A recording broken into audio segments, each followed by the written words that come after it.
So the wind is really light today, and rather than make it all the way to Port Carling, I'm just going to stop in this bay and anchor for the evening, hoping for stronger wind either tomorrow or maybe even if it picks up, I'll sail again today.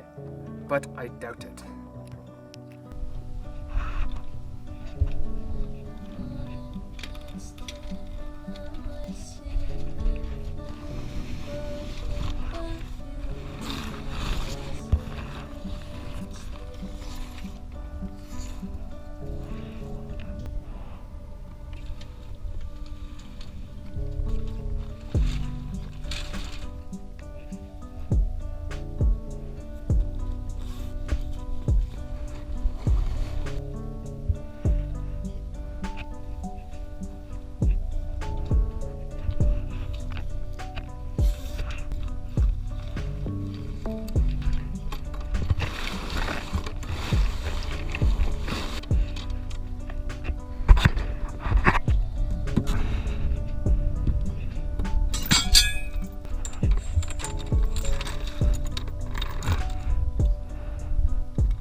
Heyo, so we're on anchor now.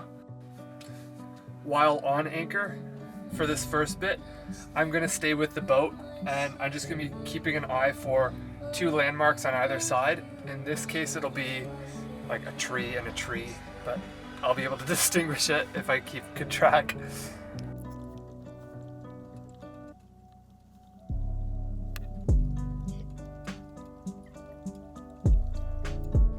So it has been almost an hour, steady wind. Our boat has stayed relatively fixed, and I am going to go on a little mission to get myself more of these.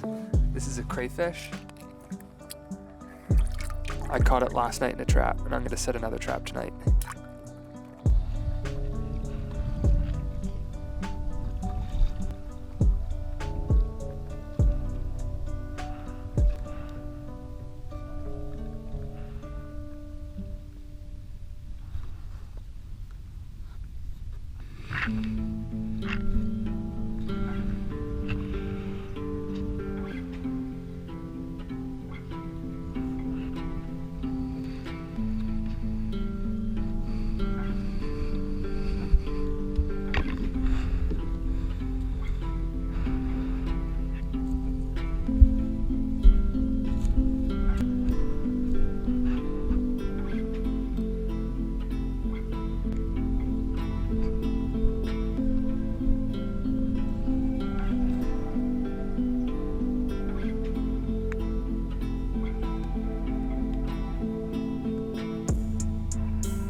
I had a pretty successful forage there.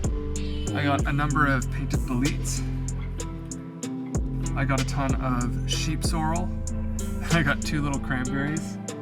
I'm not gonna have this tonight. I'm actually gonna have it for breakfast. They're calling for a frost strike tonight.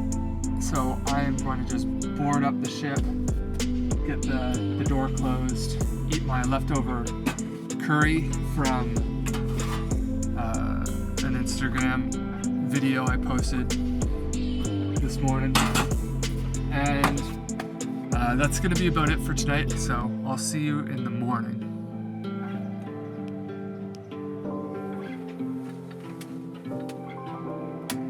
Morning. It is very chilly, but oh, the sun's not even up. I gotta move the boat and reset anchor because they're calling for a major wind shift today. And I can already see it's just starting to pick up. Okie dokie.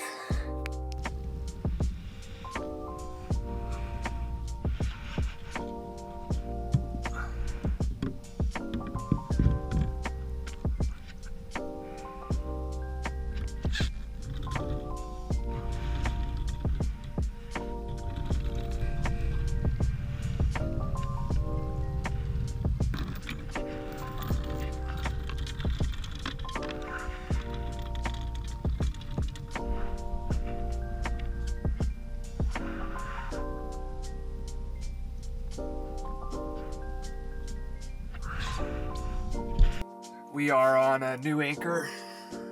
The wind is picking up from the south. It was north last night. I just heated up some tea, but it is so cold out there.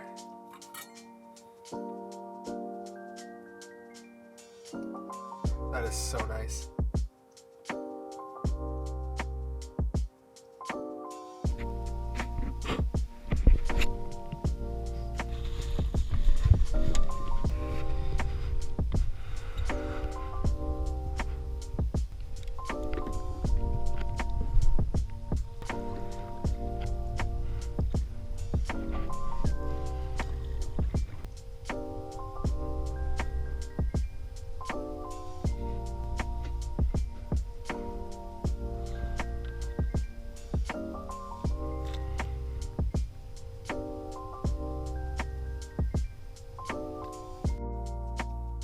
So we only got one crayfish, and it'll be a low protein soup this morning.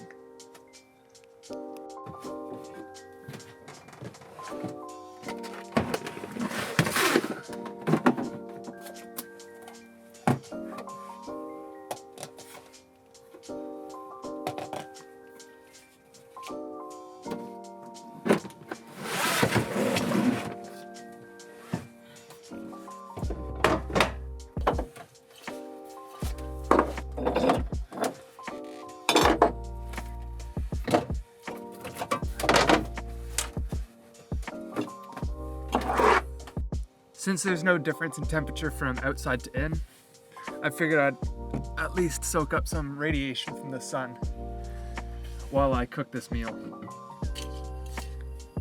A couple pieces of kelp, a pinch of salt, some long fingers of carrots, some thinly sliced painted bolete. Wind was too strong outside, had to move back in here to get this to come to a boil.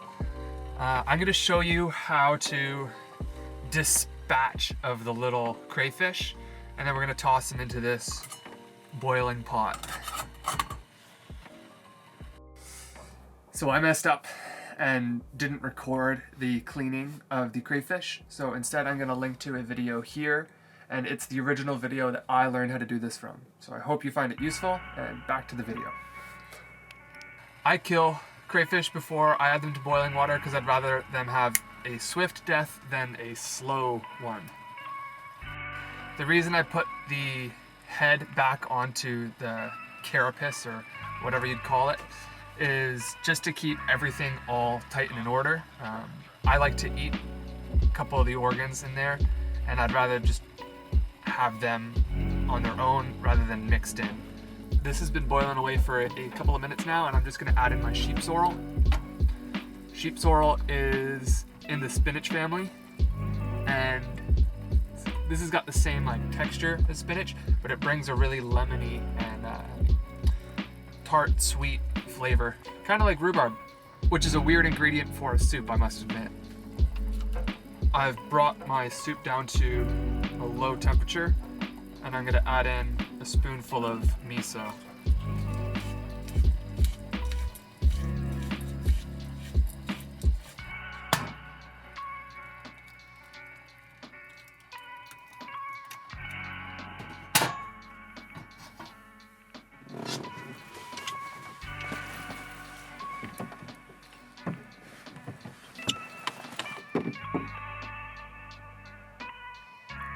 I'm gonna finish this off with a nice big handful of green onions, a pinch of seaweed. Boop, boop, boop.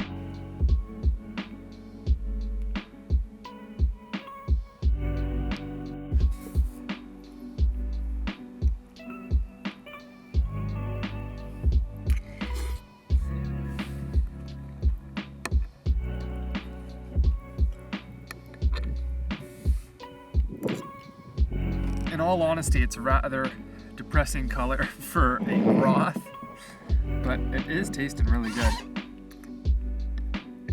I was hoping I'd get a couple more crayfish, and I was thinking I would fish last night, but my hands were just too cold to warrant it.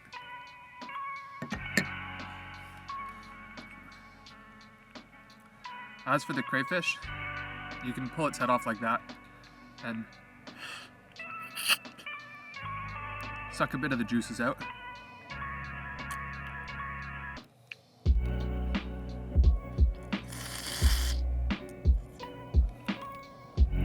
I imagine this is pretty weird for a lot of y'all. And then you just pull the back of the tail off like that, and you've already got this chunk of meat. So it's really quite a small amount of meat we're getting, but it does taste delicious.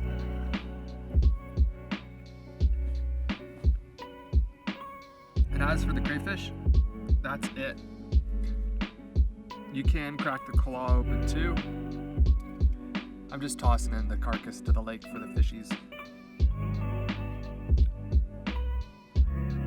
The claw can be extra hard to get. It's so tiny. Oh, there we go. Kind of squished everything to oblivion. It really is just like a tiny little lobster.